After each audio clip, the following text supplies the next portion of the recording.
and boom goes the dynamite. Welcome back to the only live Monday through Friday lacrosse talk show. This is Daily Dive. I am your host, Michael Carvelis, as always.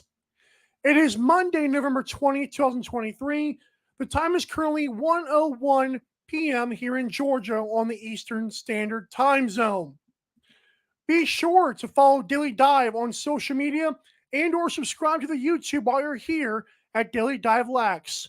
And also, I'll give you some time to click the link tree in our bio. Remember, a new logo means new merchandise. So on December 1st, you're going to see the Our Store tab. You're going to want to click that and shop till you drop in your heart's content, and you will get the best Daily Dive merchandise. I'm telling you, the new logo looks pretty sweet on some nice gear that we have saved up for you.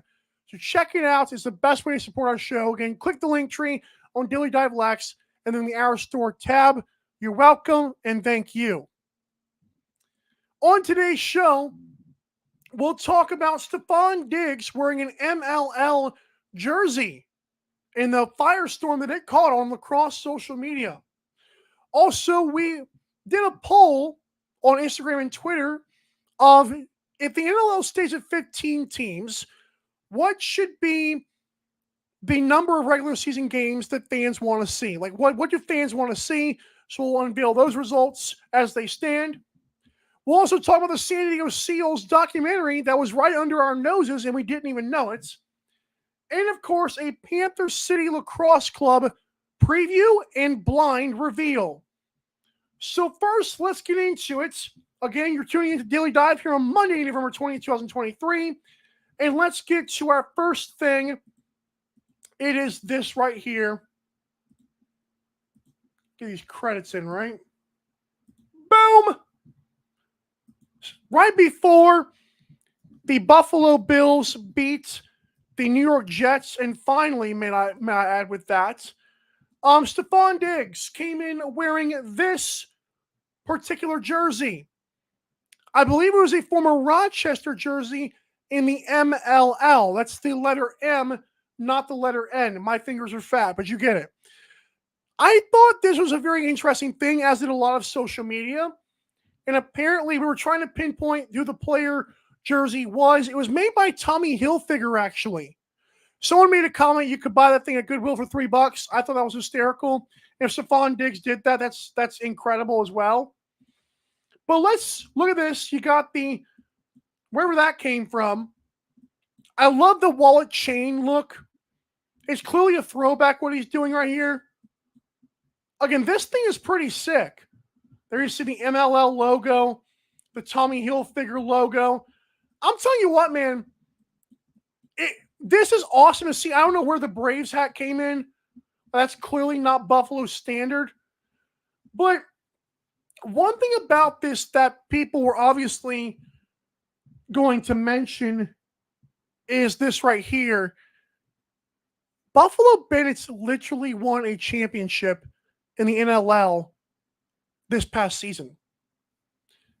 But I'm not just going to ruin the fact that he's wearing a lacrosse jersey here, but it was very uninspiring that a guy who plays in Buffalo, guy whose teammates have come to Buffalo Bandits games, could not even wear a Bandits jersey. Like, what you're supporting right there is what Paul Rabel seems to be trying to make the PLL into. And I'm all for the growth of lacrosse, but I've told you guys before, the game becomes very repetitive at some points. And Buffalo City, the city of Buffalo has not had a lot of championships in their pro sports. So the fact that the Bandits actually won the championship and this guy shows up in some Rochester jersey from the MLL is low-key damning to the NLL. Again, I like on one, like half of my brain supports this, half of my brain is kind of rubbed the wrong way. Because yeah, it's lacrosse, but it's not lacrosse we are supporting right now. And then Paul Rabel immediately comments and kisses his own you-know-what and says, oh man, that's a great jersey or whatever. And I'm like, dude, can the NLL win anything on social media? Like, can we do anything? I love the unboxed logos, but that's all we've gotten in the past 2 years that I've done this show. When is the NLL going to win on social media? Because the fact that, again, the Buffalo Bandits won the championship. There's a Buffalo Bills star. He's wearing a Rochester MLL jersey. Come on, dude. Stephon Diggs, I know you are aware of the Bandits. You have to be. Some of your teammates have gone to Bandits games. We've seen the pictures in the press box. And this is what we get as support, as a thank you. I will say this to pour fuel on the fire here. His brother, who plays cornerback for the Cowboys and is out for the season, Trevon Diggs. Trevon Diggs was basically saying Stephon needs to get up out of Buffalo. That was like after they went on like some 2-game losing streak recently. You know the world's falling apart in the NFL every single time any team loses. Which is why I want to get to this point now, because that topic goes kind of nicely with the whole poll that we did, and that is extend the regular season. Well, on the Twitter page of Daily Dive /X, whatever Elon wants to call it, on Daily Dive Lax, the poll was, if the NLL remains at 15 teams for the foreseeable future, what is the most amount of regular season games you'd want to see as an NLL fan? The options were 18 is good, which is where we're at now, between 19 and 25 regular season games, between 26 and 34, and then 35 or more. Producer Joe commented saying 100 should be, basically saying it should be an option. So I'm assuming he went it for 35 plus. I don't want to call him out for this, but I feel like Pat Gregar also said 35 plus on our Instagram, because Instagram is like mean. You can't vote anonymously on Instagram. I went with 24, so I went with 19 to 25 as my pick. But I wanted to break this down as to why I think this should be a thing, and why I don't want it to be too much of a thing. Sometimes less is more. Notice how the NFL, you got guys, brothers who like play on a different team, saying, "Oh, my star receiver brother should leave Buffalo Bills." Like, that's a big deal. That made its rounds on social media. It made its rounds on ESPN and Fox. Like, that creates conversation. Even if it's uncomfortable, it creates a conversation. Why? Their league is week to week. From week to week, you can literally comment and break it down and scrutinize the product and the players on the field until the next week comes and they redeem themselves. It's quite the spectacle watching it as it happens. If you know anything about sports television, you know what I'm talking about. And I do believe heavily that is very much involved in the growth of sports. You cannot like Skip Bayless all you want to. You cannot like Michael Carvellis all you want to. But having a week-to-week basis is a big deal. I do like the NLL's 18-game season, but I think 24 or 25 would be perfect. I don't want us to water down this thing. Like, the NBA and the MLB have 82 games. MLB has 162, for crying out loud. You got the NHL with even 162 as well, I believe, or something around those lines. And you mean to tell me, like, do you honestly think fans are that engaged with the regular season? Because I don't. By adopting a unified standings, you want people to be involved and like intrigued with the regular season. And I think they are for the most part, even before the unified standings, but unified standings kind of embraces that. So if we stayed at 15 teams, I would not mind seeing a 24-game schedule. I would not mind seeing, what if even 20 or 21? Just give us some more flex games. And we probably will get an extended schedule. That's my guess on it, because I feel like the more teams, you might want to extend the season, because it would only make sense, right? Like, you've got the whole it'd be like 18 games right now is like, I think everybody plays each other once, so you get like 3 or 4 flex games. I wouldn't mind seeing 5 or 6 flex games. So maybe like a good 21 games would be cool. But I do like the week to week formats. I don't like teams playing 2 games in 1 week because I think it devoids the NLL of conversation. Can you imagine if the Buffalo Bills got smacked on a Saturday, then came back and won on a Sunday? Fans wouldn't even talk about the loss that much. Well, they split this. The most they say was, "Oh, they split the weekend." That doesn't create conversation. It just adds another win and another loss to those standings. And to me, that's not good enough for the growth of the sport. I love the fact that every single week we got to break this down, and then we got time to analyze the stories, and then 2 days before this the weekend starts, like on a Wednesday or Thursday, you're talking about, well, are they going to turn it around? And then you make your predictions, and you're either dead wrong or dead right. And I love that. I think again, it's a huge deal in the age of media. And again, you can not like media all you want to. But as a member of the media, I feel like I can say that because I was in a press conference. I like it. I'm not just tuning my own horn here. I just enjoy the fact of conversation, and that's what the NLL is lacking right now, is conversation. I want to see us be talking about the stuff where there's no social media posts from the NLL. Like, if you look up the hashtag NLL, fans are not really talking about it unless somebody has posted something already, like unless a team has posted something. I want us to just have these debates on Twitter. They're like, I think Dane Smith is the best, and some dude from New York says, oh, I think Jeff Teet's the best, and here's why. That's conversation. Especially if we have like 3 games a week, that would be kind of like dumbing it down. Like, because you'd be a casual fan. Like, could you catch every single game during the regular season? Probably not. So I love the fact it's a week to week league. It's also a very physical sport. So it's not like it's the NBA. Like, these guys get punched around. And so I think week to week is a good thing. I don't like doubleheaders. I understand that some guys will advocate for that. But in terms of the perspective of looking at it through the lens of growth of a sport, I would love it if we get like 20 or 21 games, we stay week to week, no doubleheaders on the weekend. I love that. And I think you guys would too if you hear what I'm saying. When I come back, let's get to this first. Let's do this before we do that. War on the Floor, a season with the San Diego Seals. It's crazy because there's a 5-part series that will be airing on Amazon Prime, I believe, this week, if I'm not mistaken. If I had Prime Video, I would watch it. I don't have Prime Video. I will try to bootleg it or just hear what happened. Or watch the clips, whatever it is. But I am shocked this was a thing right under our noses, and we had no clue it was there. Like in Brett Fruit's, I don't want to just say this is Brett Fruit's idea because it probably was not just his, if at all. But I believe it's crazy that in his first season, when even I was saying, where you at, Brett Fruit? Remember that? Well, I think it's crazy that Brett Fruit, in his first season, this 5-part documentary is being filmed.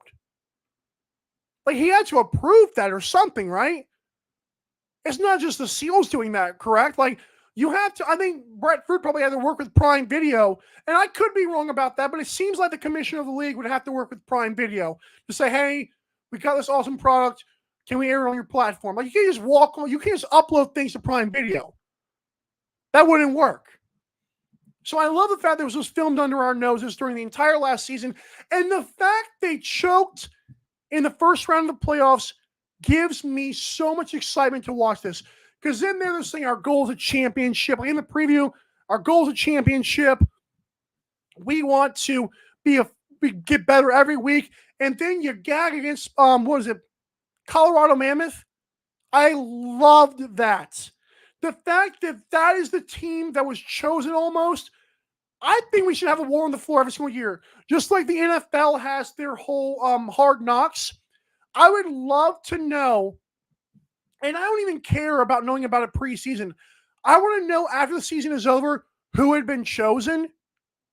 And can you imagine if we hear of a story like, what if this season the Buffalo Bandits were chosen, we don't even know it? What if they don't win? What if they make the championship game and lose this time? And then we find out, oh, by the way, the Bandits were the ones. That would be insane television. That's what this league needs. Again, you could not have scripted it any better The Seals got this, and they're the ones that choked. I absolutely love it. I'm not harping on the whole Seals choke train here again. I'm harping on the fact that this is amazing that that's what happened. Because part 5 is going to be awesome. To see I remember seeing Panther City, and I asked Callum Crawford about it, and like they felt like they could have beat Calgary, and seeing them in the locker room afterwards was just, they were just heartbroken. Can you imagine how the Seals looked afterwards? Who, buddy? Cannot wait. I may have to subscribe to Prime Video for a week just to watch this thing. All right.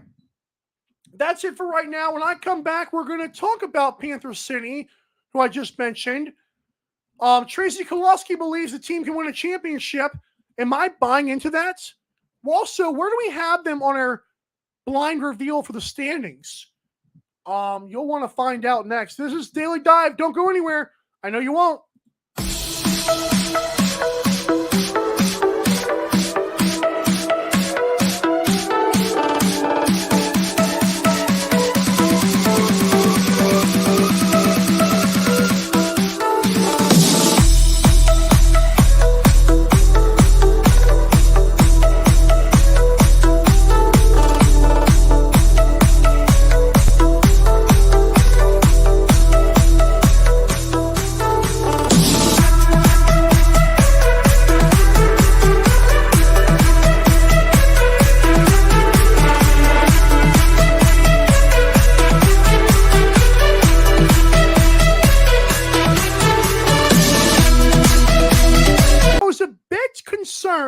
With the coaches and GMs lacrosse knowledge. I'll be honest.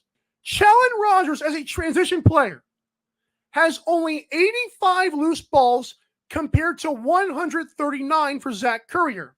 Of the clear best at their position players in the National Lacrosse League, I think you got Jake Withers at faceoff and Zach Currier at transition. I don't think there's an argument for best faceoff player and best transition player of the year. And until I saw this poll, I'm like, whoa, what do I know here at Daily Dive, the only Monday through Friday lacrosse talk show? I don't know anything. This is my 3rd full year watching the NLL, my 2nd year doing a show. I know a lot, but it's like I don't know a lot at the same time. So please enlighten me why Challen Rogers, from a lacrosse perspective, is the best transition player. I would like to know. When you mention the stars on the Roughnecks, Zach Currier, Christian Delbianco, you mention the stars on the Rock, it's like Tom Schreiber, Nick Rose. And then like Challen Rogers is in like the tier 2 of that conversation. It's not a knock on him, it's just the reality of the facts. Just the reality of the facts. That was part of Mike's Best from Friday's show, where, remember, the NLL is doing their top 50, and we found out that Challen Rogers was ranked higher as a transition player. Absolutely insane. Absolutely love the fact that the NLL, the coaches and GMs, the fact that they did that whole list, the whole NLL top 50, and they chose Challen over Zach Currier, I thought was insanity. But I love the fact that we could talk about it here. But yeah, good stuff there. I love the NLL top 50 so far. I have disagreed vehemently with their first 2 lists. We'll see how they do in their next coming list. I'm guessing we're going to have defenders next. That would make sense. Because we already have goalies, we have transition, we're going to have defensemen. I think forwards will probably be the last, and Dane Smith better be first on that. But whatever. It is Monday, November 20th, 2023, here on Daily Dive. The time is currently 1:19 here in Georgia, home of the Swarm on the East Coast. All righty, Panther City Lacrosse Club. Let's get to our team preview and, of course, our blind reveal, which I will have ready for you guys in just a moment. So, Anna Taylor did a report on Panther City training camp via the NLL's websites, and Tracy Koloski was quoted by saying that by year 3, he won a championship. And obviously, every team's goal is to win a championship, but is that realistic for a team like Panther City in an era of unified standings and in the era of you don't have a home field advantage? I'll be honest right now, the only home field advantage that Panther City has is not the fans going to the games, but rather it's the travel to Texas, to Fort Worth, Texas. I do believe they could have potentially have the best fans if the fans did come to the games. That obviously was not the case last season. But Callum Crawford is back this season. He had 19 goals, 27 assists, and 38 loose balls in his 37th season last year. Jonathan Donville, who's now in his second year and won Rookie of the Year, he had 23 goals, 67 assists, and 61 loose balls as a rookie. He also had 51 turnovers, but that's actually not bad considering he was a rookie, and B, he's got a chance to look even better this year. Scary for that team. I'll put it this way. They got rid of They got rid of Jonathan Donville. They got rid of Patrick Dodds and let him go to the Saskatchewan Rush. And it's almost like, does it even matter? So Panther City, other acquisitions from them, they Callum Crawford, of course, got the franchise tag. They re-signed some guys like Liam Patton, Will Malcolm, Callum Crawford, Dylan Hutchinson. They signed Jackson Rose, Liam Osborne, Jackson Brown, Justin Scott, Elijah Gash, Jason Knox, and again, they dealt the Patrick Dodds to Saskatchewan Rush, and they acquired Matt Beers, playing rights to Matt Beers. It's incredible. They lost Nate Wade to Colorado. Again, the only turnover that you see is the loss of Patrick Dodds. But again, if Jonathan Donville is going to take a leap to a year two step, it might work out. Maybe we'll see more Callum Crawford in his 18th season. Maybe he gets the ball more. It's a big deal over there. They obviously like Will Malcolm a lot, so we'll see how that works out. But one of the things I like about this team is I love their team defense. I love their team defense. They seem like they're a cohesive unit. I know most teams probably are, but it seems to me that Panther City has something like in their back pocket, like this gritty mentality. I called them last season the pesky purple cats. Listen, dude, that's a real thing. Them jokers will not go away. They gave Calgary fits in the playoffs. I mentioned that earlier in the show. Like, this team was literally 2 goals away from tying the game against Calgary in a Game 3 take-all. Like, they looked good. Or Game 2. I forgot if it was Game 2 or Game 3. Whatever it was, Panther City was not playing around. And that was with a rookie Jonathan Donville. These guys are a year older. They're ready to make the leap. With Patrick Dodds gone, who's going to step up the most? I would have to assume it's Will Malcolm and John Donville. Like I said, it could be Callum Crawford. And of course, you got Nick Demuth and net, who's a really good goalie right now. That's a big deal. Now, in terms of our blind unified standings, our blind reveal for that, producer Joe has got Panther City Lacrosse Club at number 11, missing the playoffs. I disagree with that. Because as you'll now see, I've got Panther City at number 8 as the last seed in the unified standings in the playoff picture. I believe Panther City will be able to fill the void of Patrick Dodds. I believe that Panther City is a cohesive unit that's very well coached. I think they're a pesky team. I think they can give fits to anybody. And I think they could be a nice little 8-1 matchup for anybody who grabs the top seed. As you'll see, we'll unveil that later on this week. Who knows? Because remember, we're going to unveil the New York Riptide and the Vancouver Warriors. But these are our unified standings right now. Producer Joe's on the left side. He's got Toronto at 2, Rochester 3, Calgary 6, and then he's got the Rush and Panther City missing the playoffs so far. For myself, I've also got Toronto at 2. I've got Calgary one spot higher at 5. I've got Rochester at 6. He's got him at 3. I've got the Rush missing the playoffs, but again, my 4th playoff team is those Panther City Lacrosse Club Cats, okay? I really believe this team is a playoff team. If I had to choose one between them and the Rush, it might be Panther City. I just believe, I know they lost Patrick Dodds, but another year older of Nick Demuth, an 18th season of Callum Crawford. He wants to win a championship badly. He's got to win a championship to solidify his greatness. I mean, this team is good. They're very well coached with Tracy Kowalski. I mean, they dropped a video on Twitter where Tracy Kowalski was saying, "Come on, 98. If the game is simple, if you let it be." And he's coaching up Callum Crawford. I'm not saying every vet in the league probably is not coachable, but I'm just saying I like seeing those things because he was firm with it. He wasn't patting him on the back. He was saying 98, game's simple if you let it be. Meaning that Callum Crawford was probably messing up at that point or something along those lines. So I love the fact they're a coachable group. I love the fact that they're a cohesive together group. I love the fact that I've had Jonathan Donville on the show and Callum Crawford multiple times. That's just a little, self-pimp there. But I really believe Panther City is a playoff team. Even if Joe does not, that's okay with me. So again, Panther City is my 4th playoff team, which means we've got some debates to get to. Ooh. Riptide and Warriors are coming on later this week. We got Riptide. I'll discuss them tomorrow on Tuesday. And of course, the Vancouver Warriors will probably be discussed Thursday or Friday. We'll see how things go.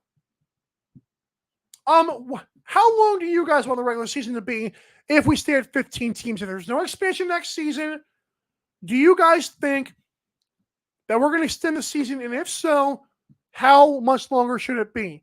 Again, less is sometimes more. Just remember that in terms of growing the game, because I know you guys love to do that. Also, let's get to one more thing when I come back. We'll talk NLL preseason, some reactions from that after another weekend of some close games and some really crazy good performances from some contenders. We'll be right back. Daily Dive. Don't go anywhere. Final segment is next.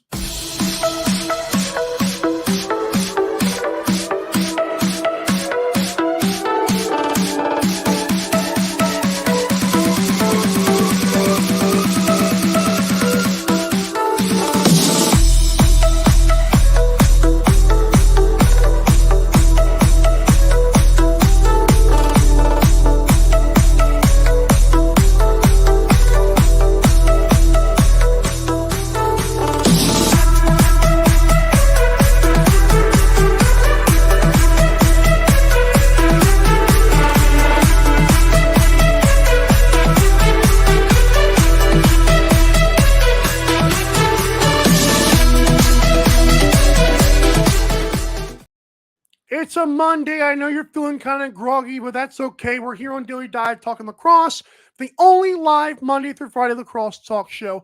I'm your host, Michael Carvelis, once again. And as always, go to Daily Dive Lex on social media. Now that you're here or on the YouTube, click the link tree in our bios, and there you'll see the Fanatics affiliate link. Remember, more merchandise coming. It's the updated merchandise from the NLL. You're going to want to check it out, the NLL shop, only on Fanatics through our Fanatics affiliate link. You can also shop other great leagues like NHL, NBA, NFL, MLB, college football, NASCAR, etc., etc., etc. It's all right there. Only on Fanatics affiliate link through the link tree in our bios at Daily Dive Lax. Thanks so much for that. It is 1:29 p.m. here in Georgia, home of the Swarm. Let's get to our last segment here, the NLL preseason. I'll be honest, there has been limited coverage of this stuff so far. But I'm excited to see how this thing unfolds, but I'm also excited to see who's performing well. Remember last weekend we heard about the Saskatchewan Rush doing so well or whatever they were. And I guess I'm getting roasted on Twitter right now for my Tom Brady take, but that's normal. I was just wondering why I had 12 notifications. Never mind. The fact is, in all preseason, I saw 4 game results this past weekend. There could be more. Let me know in the comments. I do the most thinking. A lot of digging, and these are the ones I could find. The Vancouver Warriors defeated the Las Vegas Desert Dogs 13-9. Tracy Kowalski had an interesting quote, if I could just find it. He was saying basically that they were dictating the pace. I'll see if I can find that real quick here. Of course, you gotta type in Vancouver, not just Warriors. Here we go. He had a good quote, and I want to see what it was. Oh, yeah. Anytime another team's offense is reacting to your defense, then you got them where you need to have them. That was after a preseason victory of the Desert Dogs 13-9. And of those two teams that I think are probably the worst teams in the league, Vancouver might have something to say about that in terms of our standings. That might have moved the needle for me. Interesting. Riptide defeated the Firewolves 12-7. Hey, maybe their defense is good. Maybe more likely is that Albany still has no offense. Whoa. Thunderbirds defeat Panther City 14-10. I just talked about Panther City and Halifax, I believe, had like 11 or 12 different goal scorers in that game, which is absolutely insane and great balance. And finally, in possibly the preseason game of the week, the Toronto Rock defeated the Colorado Mammoth 14-13 in overtime. Connor Kelly, who now plays for the Mammoth, had a sock trick. That's this many for those kids out there. And Josh DeWick had 5, including the game winner in overtime for the Toronto Rock. So Rock already have Tom Schreiber. They already have Mark Matthews. They already have Sean Rogers, who's possibly the best transition player in the NLL, according to coaches and GMs. They already have Nick Rose. And now you add in Josh DeWick, who scores 5 in the preseason game. Hey, it's not bad. But I think Connor Kelly for Colorado, that's a big deal. That's a really big deal. What did he play at Albany last year? It might have been Albany. I think it was something like that. Connor Kelly, I mean, that's a good player to have because I think Ryan Lee is out once again, like for the entire season or something like that. So that's a big deal to have him scoring 6. Again, this many in a preseason game. They did rally, by the way, but of course in overtime, Rock got the victory. Well, there you go. Follow us on Twitter and subscribe to us on YouTube at Dilly Dive Lax. It's Dilly Dive LAX for lacrosse. The best in lacrosse talk, all right here, Monday through Friday. You know how it is. You know what it do. You know where it be. It's right here. For everyone that watches the show, you are incredible. You are the bread. You are the butter. You are my honey oat cereal. I don't even eat those. For everyone that's behind the scenes, you are important to everything that we do. You give us credibility. For producer Joe, who now has a Twitter account, Daily Dive Joe, thank you, sir, for doing that. Follow him. For producer Joe, who's got a Twitter account, like I said. I'm Michael Carvello saying have a great rest of your day. This has been Daily Dive. See you tomorrow. Same time, same place. Bye.